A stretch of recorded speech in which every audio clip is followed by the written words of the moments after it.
The importance of negative keywords in Google Ads campaigns cannot be overstated. If you're getting clicks on keywords that are not leading to sales, then you're basically just wasting your budget, and that's not really going to benefit you in the long run. So let's take a look at how keywords work, a little quick overview, how negative keywords work, and how you can utilize them to get better performance out of your search campaigns. Now, I'm in Google Ads, obviously, and I have a campaign selected up here. And then under the audience, keywords, and content, if you just click this drop down, you'll see search keywords. That's going to show us a list of the keywords that we're advertising on in this campaign. And then over here, you'll see negative search keywords. When we click on that, we're actually using a negative keyword list here. It's all going to work quite similar, but the main thing you need to understand is how this works, and then you can implement it correctly in your own account. So if somebody's looking for auto detailing, a car wash is usually not going to be something we want to be advertising on, because a car wash might cost $20, whereas auto detailing might cost $200, right? So it's 10 times as much for auto detailing in terms of the price point as it is for a car wash. So what we've done here is we've added car wash as a phrase so that it's got these parentheses around it. There's this whole breakdown here of the different types of matching for keywords. So exact match is going to have brackets around it. That's going to be the most tightly matching group of keywords. And then phrase match is going to be anything with that meaning. So by putting parentheses around the keyword, it's making it a little bit more broad. And so anyone that's searching for something relating to a car wash is not going to see our ads.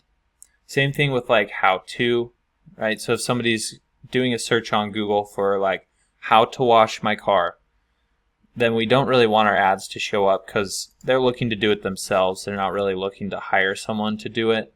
So by adding these negative keywords in here, we can prevent our ads from showing up when somebody does a search that is not relevant to what we're offering as a service. So, a good example is like car detailing near me. That's going to be a term that we want our ads to show up for, right? But if somebody searches for like how to get a car clean, right? We can see that that's going to give some like articles, videos. It's not a very high buyer intent keyword. And so anything that starts with how to is likely to be an informational search where somebody's wanting some information about what's going on, rather than something like Phoenix car detailing, where we see ads showing up here. We also see businesses showing up in the results. And so if you're unsure of like whether or not a keyword is a good fit, you can just go do a search on Google and see what sort of results appear. If you see a bunch of your competitors showing up, then there's a good chance it's going to be a keyword that you want to target. If you do a search for a keyword like the example we were just looking at, how to get a car clean, and you see like blogs and videos and stuff, companies that aren't selling a product or service, then you probably want to eliminate that keyword from your campaign.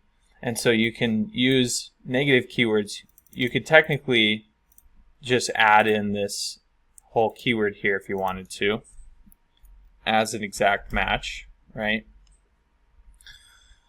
And that would prevent your ads from showing when somebody does a search for that. All we do is click save here, and that's going to add it to this list.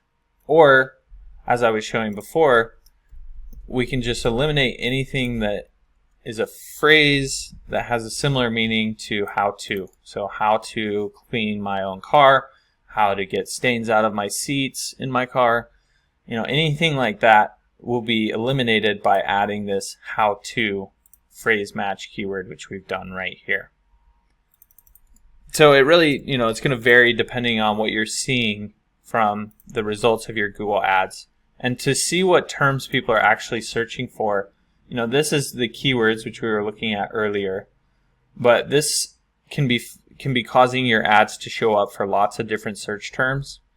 So to see the actual terms that people are finding your ads through, you would come over to the Insights and Reports. Of course, I have a campaign selected up top here.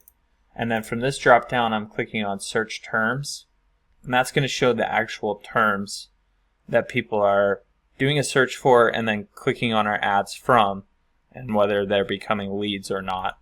And then by analyzing this, we can determine, like maybe we see that detailing near me is a keyword that's not performing all that well. It's costing $31 per lead, whereas some of these are costing $8 per lead. We could add that as a negative keyword right here, which will basically add it to our list of negative keywords and prevent our ad from showing when somebody does that exact search. So a search term is the actual term that people put into Google up here, and then the keyword is going to be in one of these different match types that will allow your ads to show up for terms that are similar or have the same meaning or are closely related, depending on whether you go with broad, phrase, or exact match. So I typically recommend people start out with exact match. It's going to allow you to minimize the number of negative keywords that you'll need to add from the very beginning. That way you can get lots of good data, get some conversions coming through, determine what's working and what's not, and then you can expand things out to phrase match, which will mean that you'll probably need to add in some more negative keywords as you go. And really, the whole idea here is to get it so that your ads are really only showing up on, for the keywords, which are firing these different terms, but to get your ads to only show up on terms that are delivering you good results. Because if they're not, like in this example where it's costing significantly more to get a conversion or a lead from this keyword versus these other keywords, if we got rid of this keyword, then we can recoup some of that budget and put it towards keywords that are getting us better results, more conversions at a lower cost.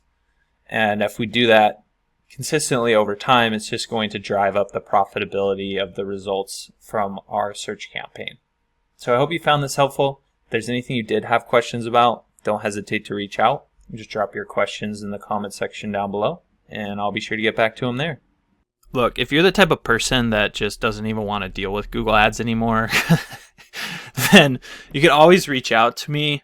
My company is Missoula SEO Geek. I'll leave a link to my website down below, but we do manage Google Ads for different companies in different industries, and you can come learn about what we do, what makes us unique. You can even read some of the testimonials from some businesses that we've taken from 0 to over $1 million in revenue, like this one here, and really just see that this is the type of thing that's going to explode your business growth. So feel free to reach out. You can always give us a call or contact us through our website, and look forward to working with you.